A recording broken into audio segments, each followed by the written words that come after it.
In this video, we're diving deep into the Snow White live action. We're going to review what worked, what didn't work, and ways they could have improved. So just a fair warning, spoilers ahead, so click off if you haven't seen it.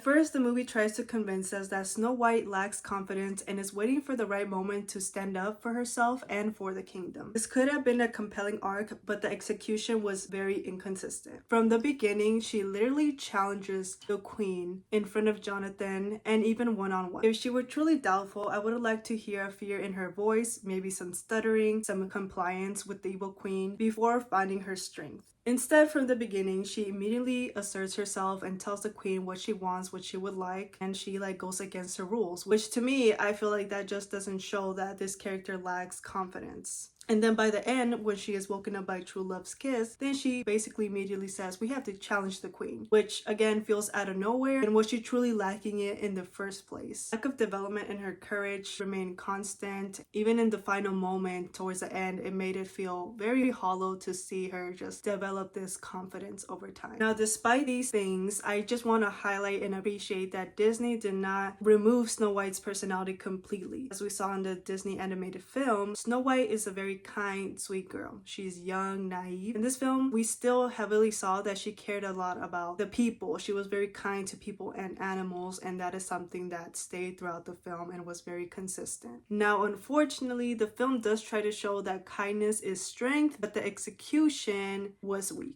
Towards the end, when she decides I'm gonna confront the evil queen, what she does is basically go into the village, takes off her robe, people see that she's Snow White, and then they follow her. It's very anticlimactic. It doesn't really do anything for the story. It falls really flat. I would have preferred if she gave a speech to the people, but she literally says nothing and they just follow her blindly. In the speech, she could have invoked her father's memory and make a compelling case as to why people should follow her in the first place, reinforcing that kindness is important. Maybe saying, before, this is how we used to rule things, remember how amazing that was. We received none of that. I did like that Snow White was given a sword because the evil queen knew that Snow White was too kind to use it. This moment reinforced the idea that strength isn't just about physical combat. However, this scene did lack the emotional weight that it needed to be more powerful. A better approach might have been that the evil queen issued an order that anyone who took down Snow White would be rewarded. She could have staged a grand, egotistical speech to reinforce her control like a true dictator. Snow White could have arrived assertively, directly confronting the people's fear and calling back her father's rule. But again, an important thing is that we should have seen how severe the evil queen was with the people. I feel like we mainly got the behind the scenes of her just chilling in her castle, but I would have liked to see the evil queen actually be evil. We only get a brief moment, but even in those brief moments, when she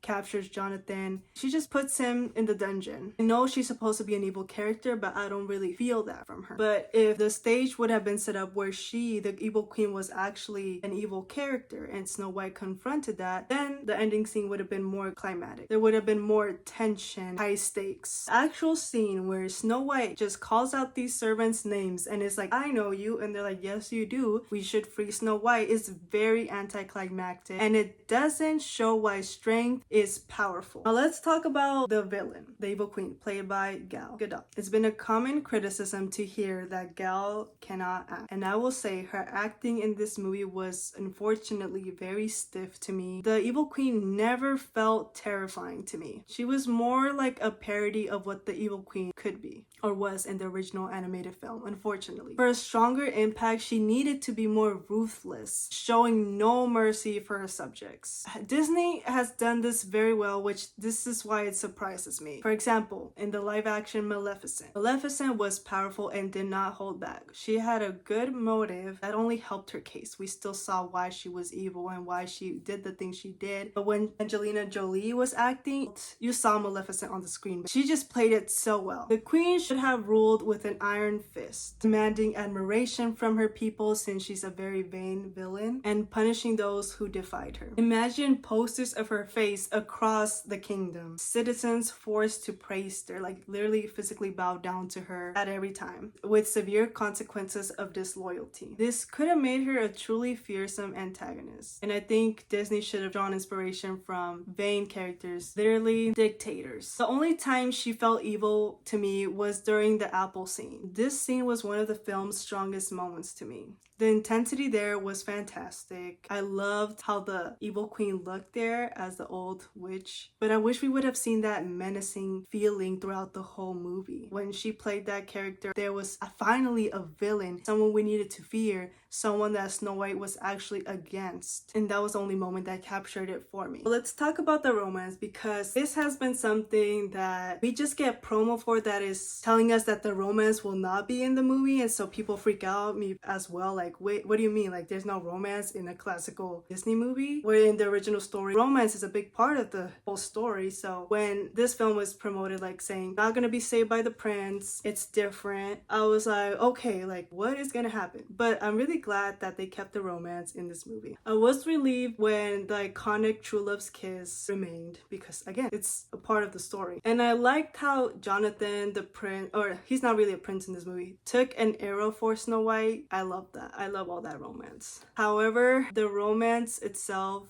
felt forced and there was a lack of chemistry. I think this is because there was an age gap between Rachel and Jonathan. Her co-star, I don't know his actual name, but I think the main issue was definitely pacing in this movie. Let's compare this to The Little Mermaid and Cinderella, because I love those two live actions. Those movies did such a great job with giving us one-on-one quality time. Like the couples got one-on-one time, and this film really lacked that. So Jonathan starts off with this idea of survival of the fittest mindset, which rubbed me the wrong way straight up, and I was waiting for me to warm up to this character, but I never eventually did. And then at the same time, Snow White believes in kindness, so they're just different people, right? Different mindsets, which is fine. I like that there was conflict between them, but we needed more moments where they actually genuinely challenge each other. Song Princess Problems briefly touches on this, but their relationship arc felt very rushed. He quickly shifts from this skeptical mindset to risking his life for her, literally taking an arrow for her. By the time they're basically strangers, like, so when he took an arrow for her, it felt rushed. It didn't feel earned. Instead of introducing new male characters, the film should have focused on fleshing out their romance. Also, the hi-ho song was way too long. It could have shortened that time as well and focused more on their romance. The extra men that were on the film, I feel like we already have the dwarves. We already have a bunch of men in this movie. Like, can we just get rid of those extras and focus again on the romance, which would have made for a more compelling story overall and made us believe more in this romance that was so forced, so rushed, and out of nowhere. It wasn't as rewarding as The Little Mermaid or Cinderella. Now for the music. I enjoy musicals, I mean obviously because I like Disney movies, but I prefer when songs are spaced out in a movie and feel more natural. Most of the songs in this movie were forgettable and unnecessary. Waiting on a Wish was one I actually liked, but it did feel like a filler and wasn't like, oh, I'm gonna have this on repeat on my playlist. It was just, oh, it's a good song, that's it. To me, the worst offense was that the music replaced genuine bonding moments between Jonathan and Snow White. A simple heartfelt sing would have been more powerful without a song. It could have made their connection more genuine, because they do have a song together where we see them, oh, they're seeing each other, they're falling in love, and it just feels so fake, so superficial. And I know this is a Disney movie, but I know they could do better. I've seen it before. I've seen where the romance feels believable and I see the chemistry. So that to me was heavily disappointing, and I just feel like they could have removed some songs and just focus on actually making this story make sense and memorable. Let's talk about the costumes, and yikes. The costumes for Giving Spirit Halloween. This film, I really wanted to love it. I don't want this video to come across as black and white, like I love this film or I hate this film. I want to give a balanced perspective of some things that work, some things that didn't work for me. The costumes, like outfits, just didn't do it for me. I think the yellow on Snow White's dress was too harsh, too yellow. Like, can we get like a pastel yellow? I think maybe they did that because there's certain colors in the film that are very vibrant, right? There's like a lot of yellows. I feel like they tried to go for this enchanted magical forest vibe and give like cozy warm. I feel like maybe that's why they try to do the yellow so strong, but I would have appreciated if they did this color. I just like pastels. Maybe that's just my preference, but and then